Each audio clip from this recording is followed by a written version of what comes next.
లోపల బిల్డింగ్ రంగం, అంగన్వాడీ, ఆశా, అమాలి, గ్రామ పంచాయతీ ఉద్యోగులు, ఇతర కార్మిక వర్గం, సామాజిక సంఘాలు, రైతు సంఘం, కేవీపీఎస్, మిగతా సంఘాలందరికీ, గిరిజన సంఘం, ఈ సంఘాల అన్ని ఆధ్వర్యం లోపల మండల కేంద్రంలో సార్వత్రిక సమ్మె చేస్తూ ఉన్నాం.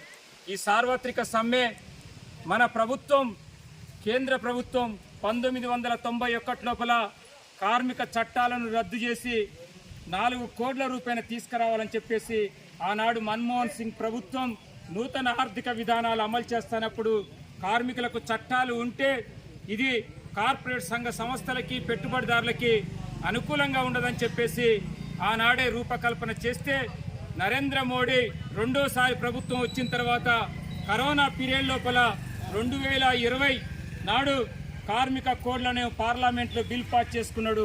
దాని వలన ఈనాడు మొత్తం కార్మిక చట్టాలు రద్దు కాబోతా ఉన్నాయి.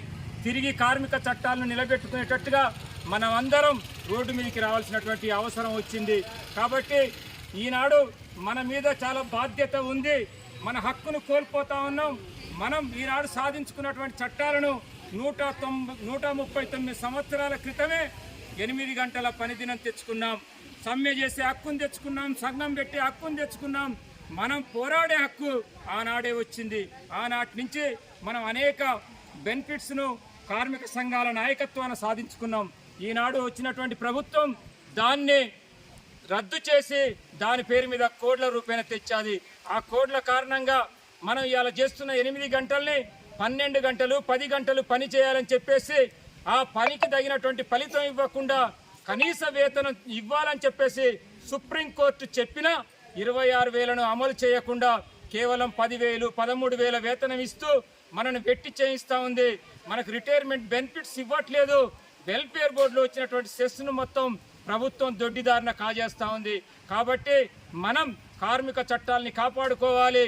ఈ ప్రభుత్వాన్ని గద్దె దించేంత వరకు కార్మిక వర్గం సబ్బండ వర్గాలను కలుపుకొని కార్మికులు, కర్షకులు, రైతులు అందరినీ గ్రామీణ ప్రాంతాల్లో క్షేత్రస్థాయిలో ఉన్నటువంటి సామాజిక సంఘాలన్నింటినీ కలుపుకొని భవిష్యత్తు లోపల ఈ ప్రభుత్వం మీద సమరం చేయాల్సినటువంటి అవసరం ఉంది.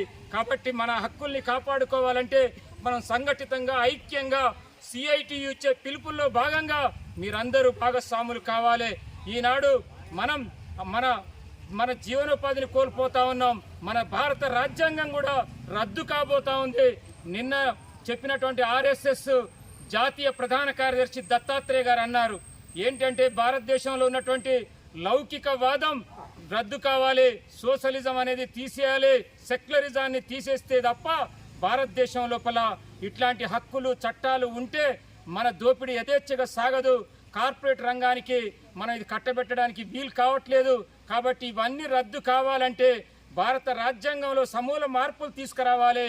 మనువాద చట్టాన్ని తీసుకొచ్చి ఈ హక్కుల్ని కాలరాస్తే తప్ప మనం దీన్ని కాజేయలేమని చెప్పేసి చెప్తున్నటువంటి ప్రభుత్వం ఇప్పటికే రైతులకు నల్ల చట్టాలు తెస్తే రైతులు పోరాడి నల్ల చట్టాలను వెనక్కి కొట్టగలిగినరు. కాబట్టి వారందరినీ ఇవాళ రైతుల పోరాటమే మనకు ఒక రకమైనటువంటి దిక్సూచిగా ఉంది.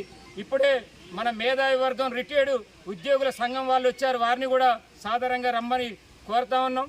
వారు కూడా అనేక సమరశీల పోరాటాలు చేస్తూ ఉన్నారు. వారికి ఇచ్చేటువంటి పెన్షన్, గ్రాడ్యుయేటీని కూడా ప్రభుత్వం ఇవ్వకుండా, రిటైర్ అయిన వాళ్ళకి కూడా ఎలాంటి పిఎఫ్లు ఇవ్వకుండా ప్రభుత్వం కాలరాస్తూ ఉంది.